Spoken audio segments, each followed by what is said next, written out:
আমরা পড়াশোনা তো আলহামদুলিল্লাহ নিশ্চয়ই আমার এখানে যারাই আছেন কম বেশি আমরা সবাই পড়াশোনা করছি, তো মাঝে মাঝে পড়াশোনা থেকে আমি উদাহরণগুলো দিতে পছন্দ করি। যে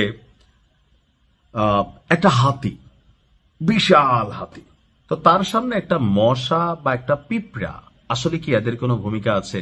পবিত্র কোরআনে আমরা জানি নমরুদকে আল্লাহ রাব্বুল আলামিন শায়েস্তা করছিল একটা ছোট্ট মশার মাধ্যমে। মশা যখন কানের মধ্যে দিয়ে ঢুকে গেল, এটা গিয়ে ব্রেনের মধ্যে বা বিভিন্ন জায়গায় কামড় দিত, পু আওয়াজ করতো। আপনি দেখবেন আমরা ঘুমন্ত অবস্থায় একটা মশা কামড় দেয় বা কানের কাছে আসে, ঘুম ভাঙ্গা একদম এরকম একটা ফিলিংস আসে না, একটা প্রচন্ড ডিস্টারবেন্স। তো একটা মশা যদি কানের মধ্যে ঢুকে আপনার প্রতিনিয়ত পু পু পু পু করে, তখন রিয়েকশনটা হয় কি, নমরুদের নাকি রূপসা দিয়া মাথার মধ্যে আঘাত করলে নমরুদ একটু একটু সুস্থ থাকতো। আবার একটা ধরুন বড় মাপের হাতি, এইটার কানের মধ্যে যদি একটা ছোট্ট পিঁপড়া ঢুকে যেতে পারে, সেই পিঁপড়া এটার কানের মধ্যে ঢুকে যদি কুটুস কুটুস কামড় দেয়, তাহলে পুরো হাতির এই যে শরীরটা অকেজো হয়ে যায়। কেন এতগুলো কথা বললাম? এই মুহূর্তে আমি দেখছি যে আমেরিকার যে হাতিটা আরব সাগরকে কন্ট্রোল করছে, এটার নাম কি? বিমানবাহী রণতরী ইউএসএস আব্রাহাম লিঙ্কন। অর্থাৎ এখানে অনেকগুলো ভেসেল আছে, ফ্রিগেট আছে, ডেস্ট্রয়ার আছে, যুদ্ধ জাহাজ আছে, আর সবগুলার মা হচ্ছে এই আব্রাহাম লিঙ্কন। তো সেই আব্রাহাম লিঙ্কনকেই অত্যাধুনিক প্রযুক্তি, মানে নিম্নগামী জাহাজ কিন্তু আকাশের উপর তুলে না, তো এই ক্ষেপণাস্ত্রগুলো হইতে হয় খুবই অত্যাধুনিক প্রযুক্তির। অত্যাধুনিক প্রযুক্তির নিম্নগামী ক্ষেপণাস্ত্র মাধ্যমে আঘাত করা হয়েছে। এই কথা আবার আমেরিকা, ওই যে বাংলা একটা কথা ছিল, মাইর হবে কিন্তু আওয়াজ হবে না। কি তো দিছে দিছে, কি দিছে না বলা যাবে না, তুমিও যাও, এরকম অনেকটা আর কি। তো এই আব্রাহাম লিঙ্কনকে যখন ইরানের ড্রোন বা ক্ষেপণাস্ত্র আঘাত আনে, আমেরিকা কোনোভাবে প্রকাশ করবে না। ওয়াই? কারণ এত বড় একটা রাষ্ট্র, এত বড় একটা দানব হাতি, এটার একটা মশাই গিয়া কামড় দিছে, এই খবর বললো তো ইজ্জত কা ফালুদা।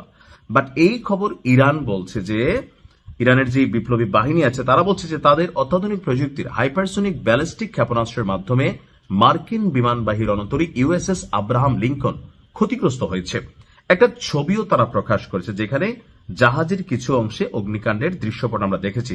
তাদের দাবি, এই রণতরীটি বেসিক্যালি যেখানে আঘাতপ্রাপ্ত হয়েছে, এতে এটার অনেক ধরনের কার্যক্ষমতা হারাই গেছে। অ্যাজ এ রেজাল্ট এটাকে শতভাগ অকার্যকর হওয়ার আগে উপসাগর ছেড়ে এটা পালিয়ে অন্যদিকে চলে যাচ্ছে। তো ওয়াশিংটন, ওই যে প্রথমেই বললাম মাইর হবে আওয়াজ হবে না, মাইর খেলেও স্বীকার করা যাবে না, ওয়াশিংটন বলছে না ভাই, এটা এখন আমাদের কিছুটা এটার মেরামতের কাজ আছে বা রুটিন কিছু চেক আপ আছে, সো দ্যাটস ওয়াই আমরা এটাকে এটার জায়গা থেকে সরাই নিচ্ছি। কিন্তু ইরান ছবি প্রকাশ করে বলতেছে না বাবা, খাইছে তলে তলে, আওয়াজ ছাড়া এটা এখন এখান থেকে চলে যাচ্ছে। আমেরিকা বলছে রণতরীটি অপারেশন এপিক ফিউরি সমর্থন অব্যাহত রাখছে। ইরান বলছে উপসাগরে অভিযানের সময় মার্কিন এই দানবটাকে লক্ষ্যবস্তু বানানো হয়েছে, এমনকি সফলতার সহিত।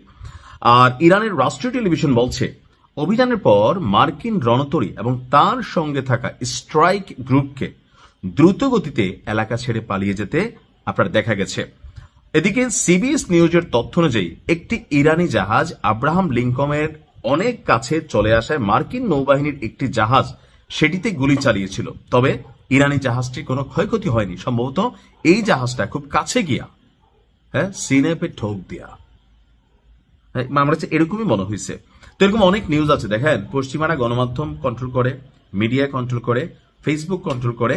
তো আমরা যখন নিউজগুলো আপলোড করি অনেক সময় আমাদেরকে কন্ট্রোল করে, বাট চেষ্টা করি আপনাদেরকে সঠিক তথ্যগুলো দেওয়ার জন্য। ঈদ মোবারক, আসসালামু আলাইকুম।